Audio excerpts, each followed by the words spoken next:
Étudier la musique à Saint-Bénigne, ce n'est pas qu'une affaire de grands. L'initiation commence à l'école dès la maternelle.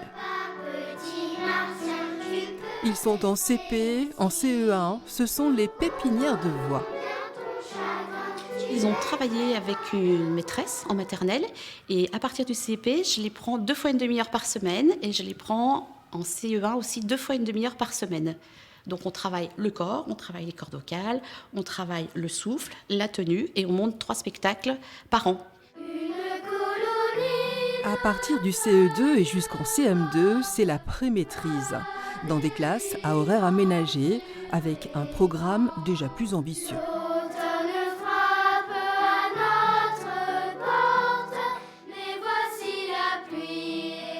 Ces 2 CM1 travaillent sur un opéra qui s'appelle Aqualook et le Grand.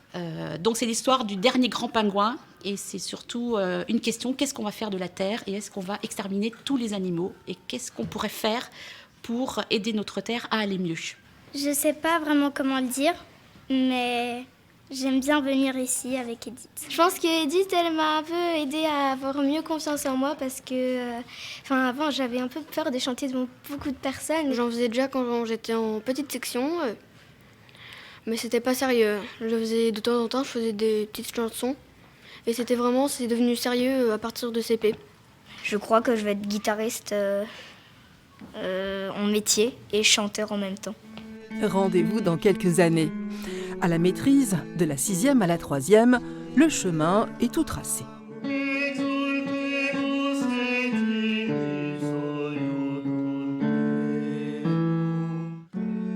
Mais en pleine adolescence, la voix des garçons se transforme, ils deviennent barytons, ténors, des voix fragiles. Ceux-là sont regroupés dans un cours adapté. Ce sont des garçons 4e et 3e, ils sont que 4 cette année, puisqu'ils sont en mu ou ils ont déjà mué, donc ils font partie du jeune chœur.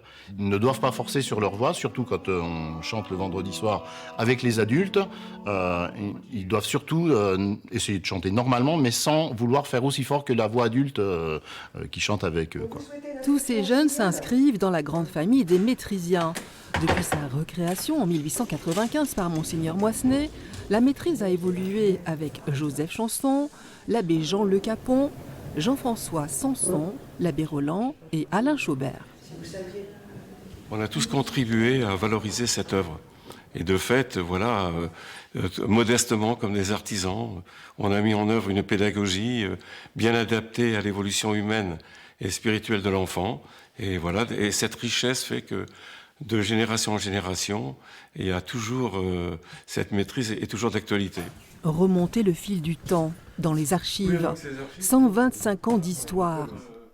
Alain Chaubert, Étienne Meyer, actuel chef de chœur, et le compositeur Jean-Louis Gand, ancien élève de la maîtrise, directeur honoraire du Conservatoire de Dijon, chef de chœur de l'ensemble Joseph Sanson, y découvrent des trésors. Alors celle-là par contre est plus ancienne, là, c'est Joseph Sanson jeune, et sans doute...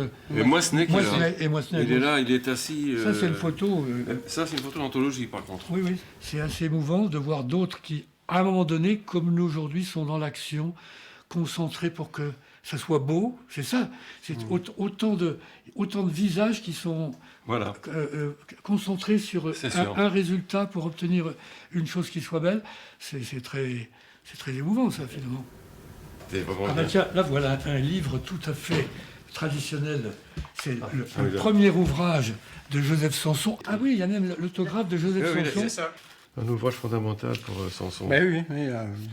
Et puis ça, c'est le Domino Fidelium qui a fait ça. Tiens, voilà. Domino Fidelium.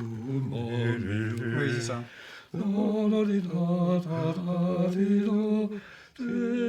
Et comme disait Joseph Sanson, on n'arrête pas l'homme qui chante.